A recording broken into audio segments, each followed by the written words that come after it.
Hi friends, I'm here in the downstairs of the treehouse this time, and I have friends to help me read this story to you today. This is How the Grinch Stole Christmas by Dr. Seuss.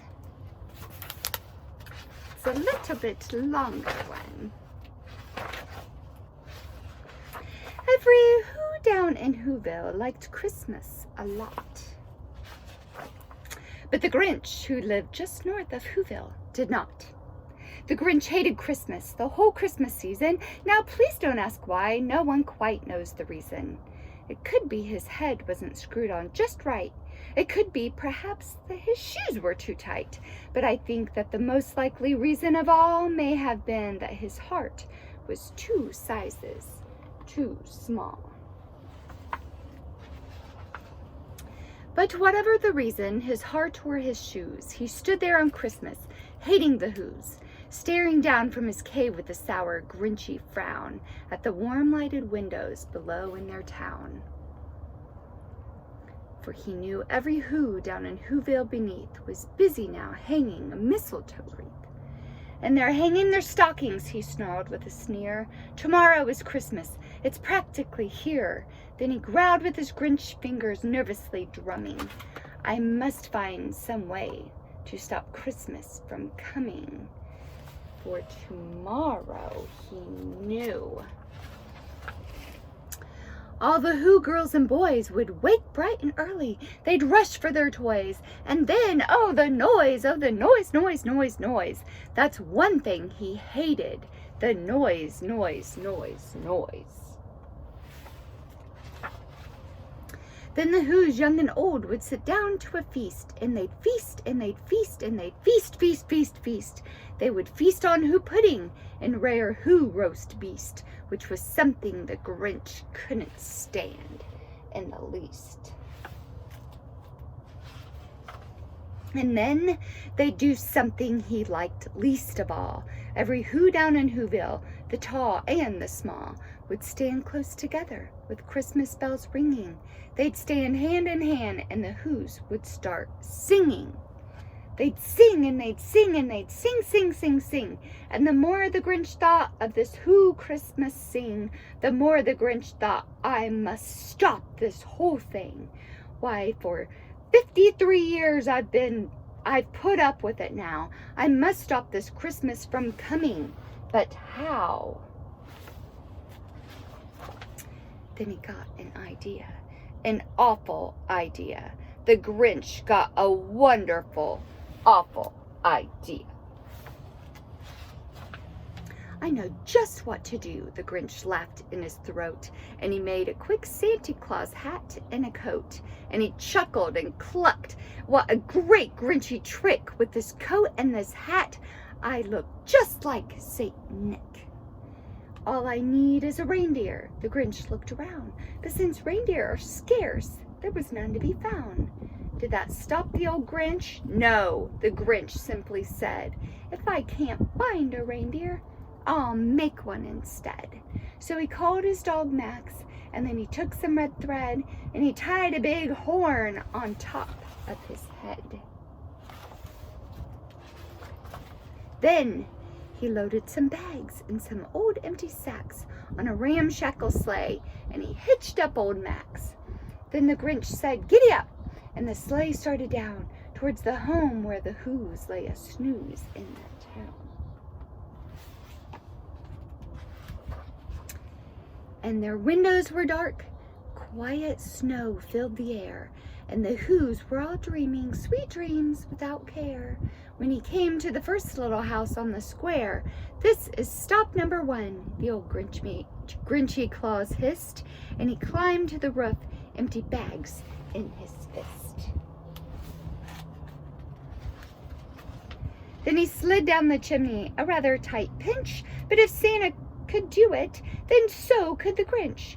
He got stuck only once for a moment or two, and then he stuck his head out of the fireplace flue, with the little Who stockings all hung in a row.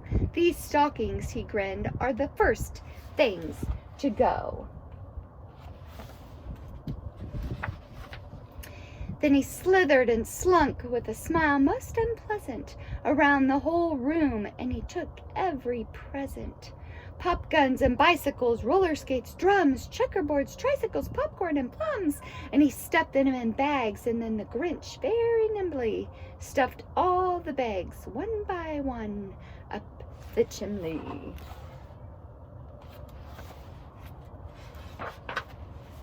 Then he slunk to the icebox. He took the Who's feast. He took the Who pudding.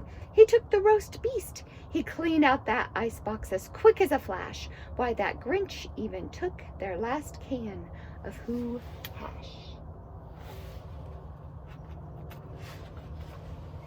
Then he stuffed all the food up the chimney with glee. And now, grinned the Grinch, I will stuff up the tree.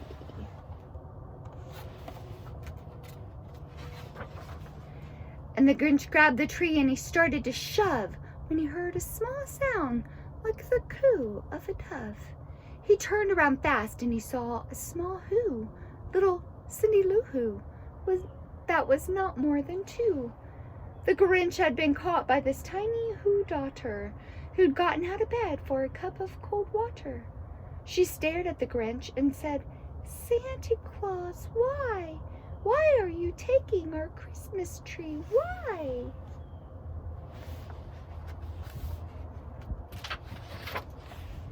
But you know, that old Grinch was so smart and so slick. He thought up a lie, and he thought it up quick. "Why, my sweet little tot," the fake Santa Claus lied, "there's a light on this tree that won't light on one side. So I'm taking it home to my workshop, my dear.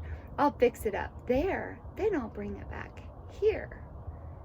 And his fib fooled the child, and then he patted her head, and he got her a drink, and he sent her to bed.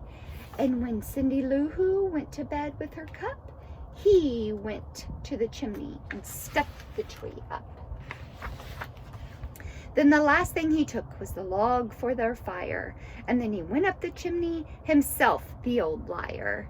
And on their walls he left nothing but hooks and some wire, and the one speck of food that he left in the house was a crumb that was even too small for a mouse. Then he did the same thing to the other Who's houses, leaving crumbs much too small for the other Who's mouses. It was 1/4 dawn, all the Who's still abed, and the Who's still a snooze when he packed up his sled. He packed it up with their presents, the ribbons, the wrappings, the tags and the tinsel, the trimmings, the trappings.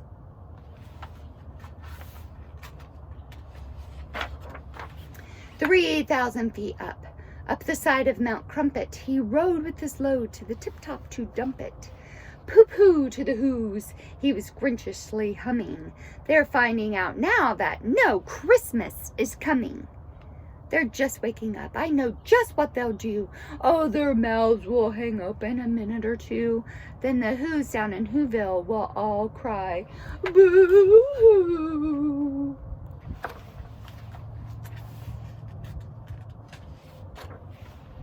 "That's a noise," grinned the Grinch, "that I simply must hear."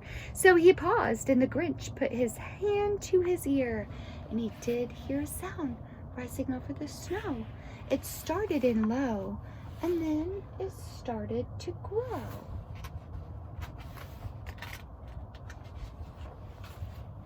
But this sound wasn't sad.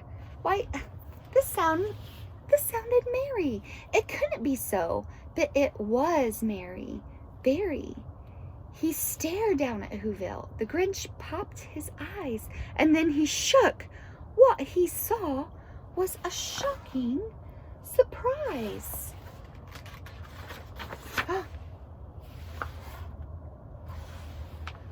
Every Who down in Whoville, the tall and the small, was singing without any presents at all. He hadn't stopped Christmas from coming. It came. Somehow or other, it came just the same. And the Grinch, with his Grinch feet ice cold in the snow, stood puzzling and puzzling How could it be so?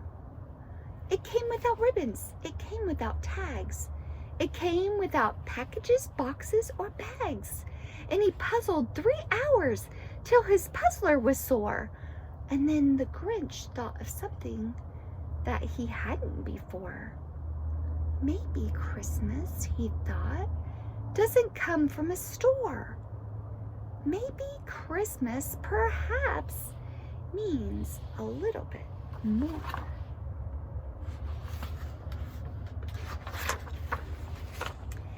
And what happened then? Well, in Whoville, they say that the Grinch's small heart grew 3 sizes that day. And the minute his heart didn't feel quite so tight, he whizzed with his load through the bright morning light, and he brought back the toys and the food for the feast, and he himself, the Grinch, carved the roast beast. The end. Christmas is definitely a lot more. Friends, I'll see you again soon. Hope you enjoyed this book. Bye-bye.